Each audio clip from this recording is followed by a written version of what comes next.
আসসালামু আলাইকুম। আসার মিনি কিচেনে সকল বন্ধুদের স্বাগত জানিয়ে শুরু করছি। আজকে আমি নিয়ে এসেছি এঁচোড় ও মুসুর ডাল দিয়ে তৈরি দুর্দান্ত স্বাদের একটা রেসিপি, যা যে কোনো দিন এই রেসিপিটা বানিয়ে নিতে পারবেন এবং বানানো খুব সহজ।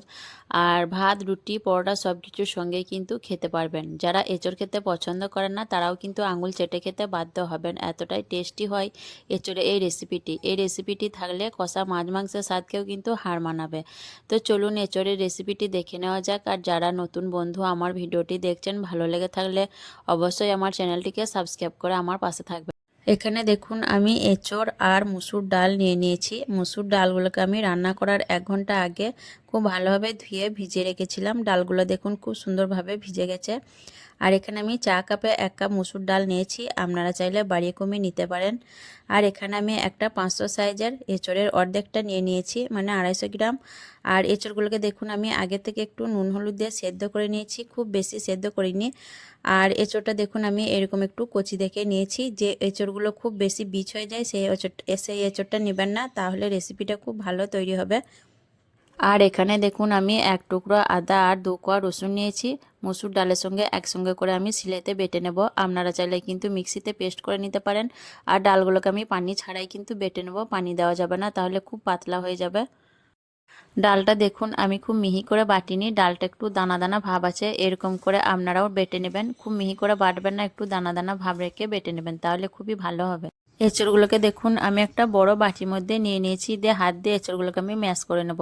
আর এঁচড়টা দেখুন ঠিক এরকম করে সেদ্ধ করে নেবেন। খুব বেশি সেদ্ধ করলে এঁচড়টা ম্যাশ করার সময় খুব বেশি গলে যাবে, তাহলে বড়াগুলো খেতে অতটা ভালো লাগবে না। এরকমভাবে একটু সেদ্ধ করে নিলে বড়াটা খেতেও ভালো লাগবে। আর এঁচড়টা আমি খুব মিহি করে ম্যাশ করব না, যেন একটু দানা দানা ভাব থেকে, সেরকম করেই আমি এঁচড়টাকে ম্যাশ করে নেব। এঁচড়টাকে দেখুন আমি ঠিক এইভাবে করে ম্যাশ করে নিয়েছি, খুব মিহি করে ম্যাশ করিনি, হালকা দেখুন দানা দানা ভাব আছে, এইভাবে করে ম্যাশ করে নিতে হবে। এখন এর মধ্যে দিয়ে দিচ্ছি বেটে রাখা মুসুর ডাল, সম্পূর্ণ ডালটাই দিয়ে দিলাম। আর দিয়ে দিচ্ছি 1 মুঠো কাঁচা পেঁয়াজ কুচি, একটা বড় সাইজের পেঁয়াজ কুচি, 2টো কাঁচা লঙ্কা কুচি, আর দিয়ে দিচ্ছি 1 মুঠো ধনেপাতা, আর হাফ চামচের মতো নুন, হাফ চামচের মতো হলুদের গুঁড়ো, হাফ চামচ লঙ্কার গুঁড়ো, ঝালটা অবশ্যই নিজেদের পছন্দ অনুযায়ী দিয়ে দেবেন। আর হাফ চামচ থেকে কম একটু দিয়ে দিলাম গরম মশলার গুঁড়ো, আর 1 চামচ চিনি, আর দিয়ে দিচ্ছি চা চামচে 2 চামচ বেসন দিয়ে সব কিছুই আমি হাত দিয়ে খুব ভালোভাবে মেখে নেব। ডাল বাটা, এঁচোড়, পেঁয়াজ সব কিছুই খুব ভালোভাবে মেখে নিতে হবে। আর প্রতিদিনের একঘেয়েমি রেসিপি ছেড়ে কিন্তু মুসুর ডাল আর এঁচোড়ের এই রেসিপিটা একবার বানিয়ে দেখতে পারেন, এতটাই সুস্বাদু হয় যে আঙুল চেটে খেতে বাধ্য হবেন। দেখুন আমি সব কিছুই কিন্তু খুব ভালোভাবে মেখে নিয়েছি, দেখে বুঝতে পারছেন। আর মাখাটা যদি বুঝেন পাতলা হয়েছে, সেক্ষেত্রে কিন্তু এখানে বেসন ব্যবহার করতে পারেন। আমার কিন্তু মাখাটা ঠিকঠাক হয়েছে, তার জন্য আমি আর বেসন ব্যবহার করছি না। দেখুন একদম শুকনো শুকনো আঠালো করে মাখা হয়ে গেছে।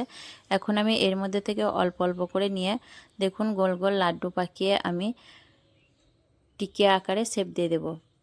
আপনারা যে কোনো পছন্দের শেপ দিতে পারেন, কোপ্তা আকারেও শেপ দিতে পারেন। আমি কিন্তু দেখুন টিকিয়া আকারে শেপ দিয়ে দিচ্ছি। এইভাবে করে আমি সবগুলোই তৈরি করে নেব। সবগুলো টিকিয়া আমি তৈরি করানোর পর আমি ফিরে আসছি।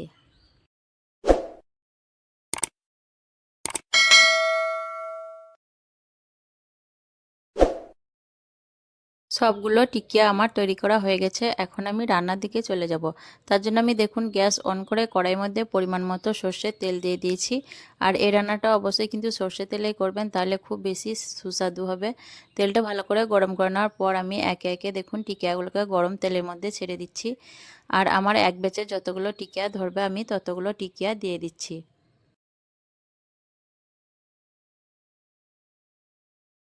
কিছুক্ষণ পর দেখুন আমি টিকিয়াগুলোকে একবার খুন্তি দিয়ে উল্টোপাল্টা করে নিচ্ছি। আর টিকিয়াগুলোকে আমি একদম লো ফ্লেমে ভাজছি, যাতে ভিতর এবং বাইরেটা খুব ভালোভাবে রান্না হয়। হাই ফ্লেমে ভাজলে কিন্তু টিকিয়াগুলো খুব ভালো হবে না, উপর থেকে পুড়ে যাবে আর ভিতরটা কাঁচা থেকে যাবে। তার জন্য আমি সম্পূর্ণ দেখুন একদম লো ফ্লেমে টিকিয়াগুলোকে ভেজে নিচ্ছি। এভাবে করে আপনারাও ভেজে নেবেন।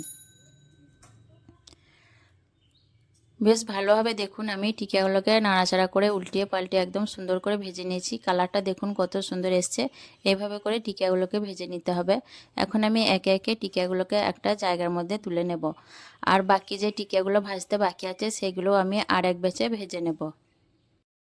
সবগুলো টিকিয়া ভেজে নেওয়ার পর আমি ওই তেলের মধ্যেই দিয়ে দিয়েছি কেটে রাখা আলু, আর দিয়ে দিচ্ছি হাফ চামচের মতো নুন আর খুব অল্প পরিমাণ হলুদের গুঁড়ো দিয়ে আমি নুন হলুদ দিয়ে আলুগুলোকে নাড়াচাড়া করে বেশ ভালোভাবে ভেজে নেব।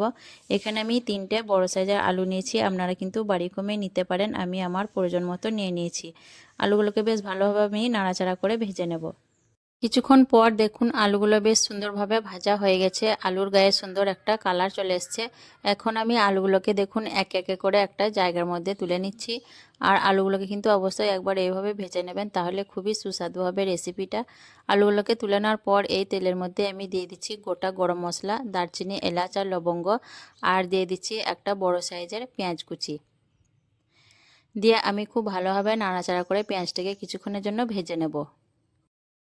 পেঁয়াজটা কিছুক্ষণ ভেজে নেওয়ার পর দেখুন খুব সুন্দরভাবে ভাজা হয়ে গেছে। এখন আমি এর মধ্যে দিয়ে দিচ্ছি পরিমাণ মতো আদা রসুন আর 2টো কাঁচা লঙ্কা বাটা, আর দিয়ে দিচ্ছি খুব অল্প পরিমাণ পানি যাতে নিচে থেকে লেগে না যায়। আমি খুব ভালোভাবে নাড়াচাড়া করে নেব যাতে কাঁচা আদা রসুনের গন্ধটা না থাকে। কিছুক্ষণের জন্য নাড়াচাড়া করে নেব। আদা রসুনটা কিছুক্ষণ কষিয়ে নেওয়ার পর আমি এখন দিয়ে দিচ্ছি 1 চামচ নুন, 1 চামচ হলুদের গুঁড়ো, হাফ চামচ দিয়ে দিচ্ছি জিরের গুঁড়ো, হাফ চামচ ধনে গুঁড়ো, হাফ চামচ দিয়ে দিচ্ছি কাশ্মীরি লাল লঙ্কার গুঁড়ো। যেহেতু আমি কাঁচা লঙ্কা বাটা ব্যবহার করেছি তার জন্য আর ঝালের জন্য লঙ্কা গুঁড়ো দিলাম না। আর দিয়ে দিচ্ছি 1 চামচ চিনি আর 2টো বড় সাইজের টমেটো পেস্ট দিয়ে আমি খুব ভালোভাবে নাড়াচাড়া করে মশলাটাকে কষিয়ে নেব। মশলা যত ভালোভাবে কষাবেন তরকারি কিন্তু ততই টেস্টি হবে। আর এখানে আপনারা চাইলে টমেটো পেস্টের বদলে টমেটো পিউরি দিতে পারেন। আমি এখানে টমেটো পেস্টই ব্যবহার করেছি। খুব ভালোভাবে আমি নাড়াচাড়া করে মশলা কষাতে থাকবো। মশলা থেকে দেখুন তেলটা খুব ভালোভাবে ছেড়ে দিয়েছে। মশলাটাকে আমি 5-6 মিনিটের মতো খুব ভালোভাবে কষিয়ে নিয়েছি। দেখে বুঝতে পারছেন মশলাটা কিন্তু খুব সুন্দরভাবে কষানো হয়ে গেছে। এখন আমি এর মধ্যে দিয়ে দেবো আগের থেকে ভেজে রাখা আলুগুলো। আলুগুলো দেওয়ার পর আমি 2 মিনিটের মতো মশলার সঙ্গে আলুগুলোকে কষিয়ে নেব। আলুটা যত ভালোভাবে কষাবেন খেতে কিন্তু ততই ভালো লাগবে। আলুটাকে দেখুন আমি 2 মিনিটের মতো কষে নেওয়ার পর এখন এর মধ্যে দিয়ে দিচ্ছি কিছুটা পানি। অল্প পানি দিয়ে আলুটা কষালে খুব ভালোভাবে আলুটা কষানো হবে, আর ভিতর থেকে কিন্তু ঝাল মশলা এবং নুনটাও ফ্লেভারটা খুব ভালোভাবে আলুর মধ্যে ঢুকে যাবে। কিছুক্ষণ পর দেখুন আলুর মধ্যে যে পানিটা দিয়েছিলাম সেই পানিটা শুকিয়ে গেছে, আর আলুটাও কিন্তু খুব ভালোভাবে আমার কষানো হয়ে গেছে। এখন আমি আলুর মধ্যে দিয়ে দিচ্ছি ঝোলের জন্য পানি। এখানে আমি 1.5 বাটি পানি দিচ্ছি ঝোলের জন্য। আমি নাড়াচাড়া করে খুব ভালোভাবে ঝোলটাকে মিশিয়ে নিয়ে আমি খুব ভালোভাবে ঝোলটাকে হাই ফ্লেমে ফুটিয়ে নেব। ঝোলটাকে দেখুন আমি বেশ ভালোভাবে হাই ফ্লেমে কিছুক্ষণ ফুটিয়ে নিয়েছি। আর আলুগুলো দেখুন আলুগুলো কিন্তু খুব সুন্দরভাবে সেদ্ধ হয়ে গেছে। এখন আমি এর মধ্যে দিয়ে দিচ্ছি তৈরি করে রাখা টিকিয়াগুলো দেওয়ার পর আমি নাড়াচাড়া করে ঝোলের সঙ্গে মিশিয়ে নেব যাতে টিকিয়াগুলো ভালোভাবে একটু সেদ্ধ হয়ে যায়। আর টিকিয়াগুলো দেওয়ার পর আমি খুব বেশিক্ষণ রান্না করব না, ঢাকনা ছাড়াই 2-3 মিনিটের মতো রান্না করে নেব। টিকিয়াগুলো খুব বেশি নরম হয়ে গেলে খেতে অতটা ভালো হবে না, তার জন্য আমি 2-3 মিনিটের মতো ঢাকনা ছাড়াই দেখুন রান্না করে নিয়েছি। এখন আমি দিয়ে দিলাম গরম মশলার গুঁড়ো, শাহি গরম মশলা, আর দিয়ে দিচ্ছি 1 চামচ গাওয়া ঘি। এতে করে খুব সুন্দর একটা ফ্লেভার আসবে। দিয়ে আমি নাড়াচাড়া করে খুব ভালোভাবে মিশিয়ে নেব। ভালোভাবে নাড়াচাড়া করে মিশিয়ে নিলেই কিন্তু আমার একদম সম্পূর্ণভাবে রেসিপিটা রেডি হয়ে যাবে। ভালোভাবে মিশিয়ে নেওয়ার পর কিন্তু দেখুন আমার একদম তৈরি হয়ে যাবে এঁচোড় আর মুসুর ডালের তরকারি পরিবেশন করার জন্য। দেখুন কতটা সুন্দর হয়েছে রেসিপিটা। এখন আমি আপনাদের পরিবেশন করে দেখিয়ে দিচ্ছি। তো এইভাবে করে আপনারাও এই এঁচোড় আর মুসুর ডাল দিয়ে তৈরি রেসিপিটা খুব সহজে বাড়িতে বানিয়ে দেখবেন। খুবই দুর্দান্ত স্বাদের হয়। যারা এঁচোড় খেতে পছন্দ করে না তারাও কিন্তু আঙুল চেটে খেতে বাধ্য হবেন। এই রেসিপিটা একবার বানিয়ে দেখবেন। আর আজকের এই এঁচোড় মুসুর ডাল দিয়ে তৈরি রেসিপি কেমন লেগেছে অবশ্যই কমেন্টে জানাবেন। ভালো লাগলে লাইক করবেন, শেয়ার করবেন, আর আমার চ্যানেলটিকে সাবস্ক্রাইব করে আমার পাশে থাকবেন। আসবো আবারও অন্য কোনো রেসিপি নিয়ে। সকলে ভালো থাকবেন, সুস্থ থাকবেন। আল্লাহ হাফেজ।